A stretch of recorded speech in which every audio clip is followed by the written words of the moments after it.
মানুহৰ মনটোৱে মানুহৰ বাবে সকলোতকৈ ডাঙৰ শত্ৰু আৰু সকলোতকৈ ডাঙৰ বন্ধু। যদি মনটো আপোনাতকৈ জিকি যায় তেন্তে ই হৈ পৰে আপোনাৰ শত্ৰু, আৰু যদি আপুনি মনটোতকৈ জিকি যায় তেন্তে ই হৈ পৰে আপোনাৰ বন্ধু।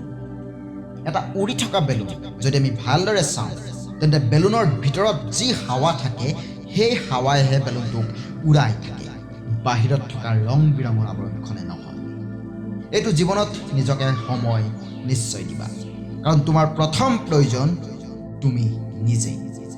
জীৱনটোক কেতিয়াও কোনো কাৰণতে নিজৰ তুলনা বেলেগৰ লগত নকৰিবা, কাৰণ তুমি যেনেকুৱাই নোহোৱা তুমি হৈছা শ্ৰেষ্ঠ।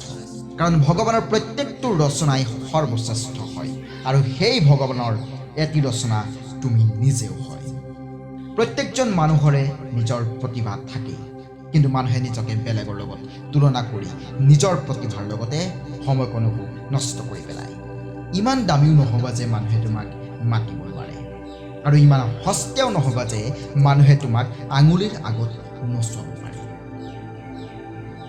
মানুহৰ ভিতৰৰ যি চৰিত্ৰ সেইটো স্বাভিমান হয়, আৰু মানুহৰ বাহিৰৰ যি চৰিত্ৰ সেইটো অভিমান হয়, আৰু সেই অভিমানে কাকো ওপৰলৈ নিব নোৱাৰে, আৰু সেই স্বাভিমানে কেতিয়াও কোনো কাৰণতে কাকো তললৈ মূৰ পেলাবলৈ নিদিয়ে। যদি তোমাক কোনোবাই পচন্দ নকৰে তেন্তে তাক লৈ চিন্তা কৰাৰ কোনো প্ৰয়োজন নাই, কাৰণ সকলোৰে পচন্দ একে নহয়।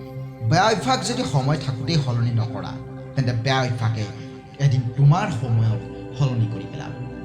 বিহতো ইমান বিষ নাই যিমান বিষ কিছুমানে আনৰ কাৰণে নিজৰ অন্তৰত সাঁচি ৰাখে।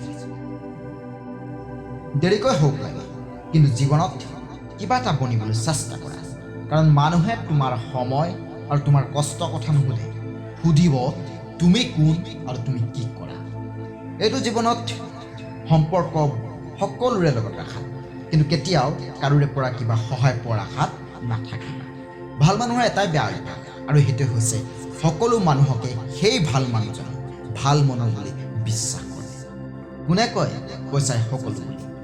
যদি পইচাৰ যদি ইমানেই দম আছে তেন্তে কাৰোবাৰ চৰিত্ৰৰ শিক্ষা, বিশ্বাস আৰু ভাগি যোৱা বিশ্বাসখনক পইচাৰে কিনি দিব।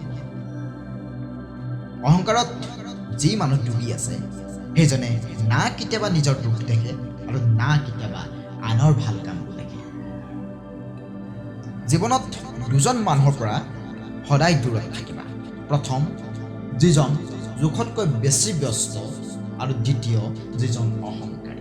যিজন জোখতকৈ বেছি ব্যস্ত সেইজনে তোমাৰ লগত নিজৰ মৰ্জিমতে কথা পাতিব, আৰু অহংকাৰীজনে নিজৰ মতলবত কথা পাতিব।